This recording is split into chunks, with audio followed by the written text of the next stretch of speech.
Salam sejahtera, salam sehat selalu dalam kasih Yesus bagi Bapak, Ibu, dan anak-anak, keluarga Kristen yang diberkati.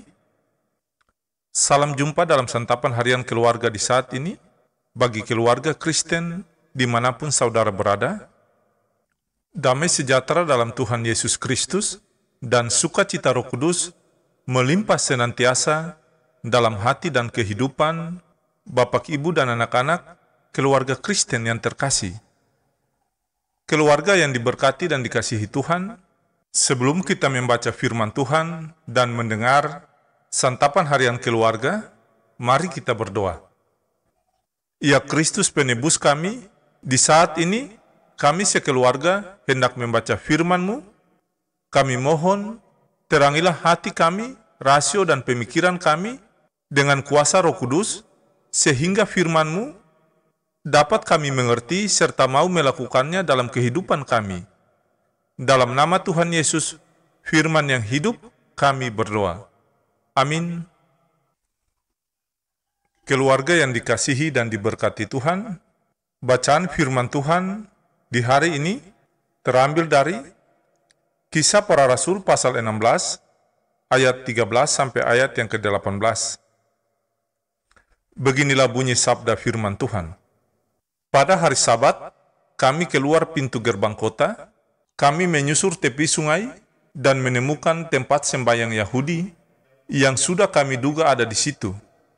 Setelah duduk, kami berbicara kepada perempuan-perempuan yang ada berkumpul di situ. Seorang dari perempuan-perempuan itu yang bernama Lydia turut mendengarkan. Ia seorang penjual kain ungu dari kota Tiatira yang beribadah kepada Allah. Tuhan membuka hatinya sehingga ia memperhatikan apa yang dikatakan oleh Paulus.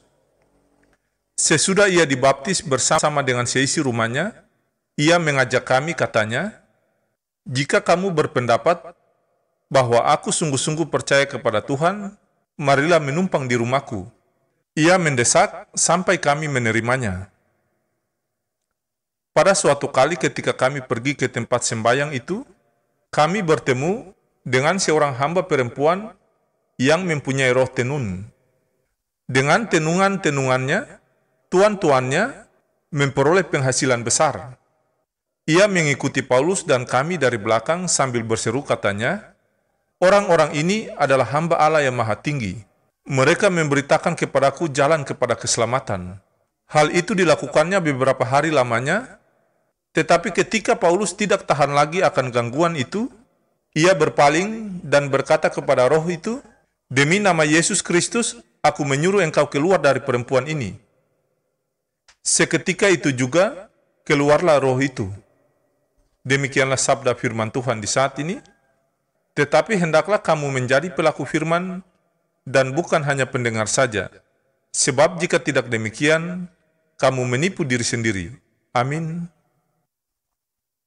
Bapak, Ibu, dan anak-anak, keluarga Kristen yang dikasihi dan diberkati oleh Tuhan, santapan harian keluarga Kristen di hari ini berjudul Bersyukur Bersama Wadah Perempuan GPM.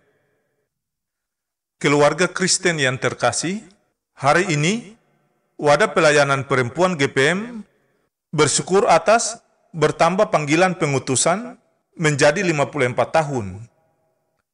Bersyukur bersama Wadah Pelayanan Perempuan GPM hendaklah diaktakan dengan cara memperdayakan seluruh potensi. Perempuan GPM diajak untuk terus memperdayakan potensi, terutama ekonomi, dan untuk maksud itu, marilah kita belajar pula dari Lydia. Lydia merupakan seorang perempuan yang ditemui Paulus di Filipi ketika sedang melangsungkan perjalanan pemberitaan Injil.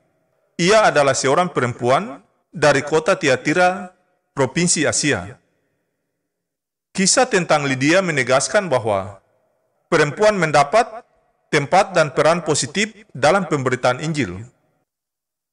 Keluarga Kristen yang diberkati, pelajaran ini penting bagi perempuan GPM yang bersyukur dengan bertambah tahun pelayanan.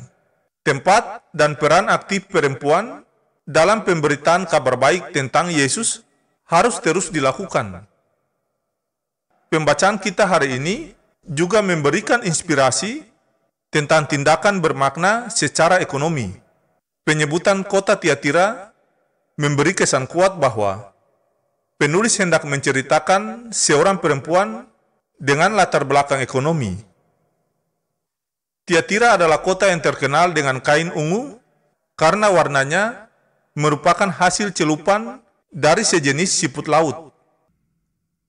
Bapak, Ibu, dan anak-anak, keluarga Kristen yang diberkati dan dikasihi Tuhan, pemberitaan Injil terbuka bagi perempuan yang berwawasan pengusaha, memiliki kerendahan hati, dan bersedia percaya kepada Yesus. Kisah Lydia ini menegaskan peran aktif perempuan, baik sebagai pemberita Injil maupun pelaku usaha di bidang ekonomi. Perempuan lain yang dikisahkan dalam bacaan kita hari ini adalah seseorang yang dibebaskan dari roh tenung atau roh jahat. Keluarga Kristen yang dikasihi Tuhan, kiranya di hari ini dijadikan kesempatan membarui hidup, baik perasaan, pikiran, sikap maupun tindakan. Semua yang tidak berkenan pada Tuhan Yesus haruslah kita ubah agar menjadi berkenan kepadanya. Ya Bapa, terimalah syukur kami. Semoga Allah sumber pengharapan memenuhi kami sekeluarga dengan segala sukacita dan damai sejahtera dalam iman kami, supaya oleh kekuatan Roh Kudus kami berlimpah-limpah dalam pengharapan. Amin.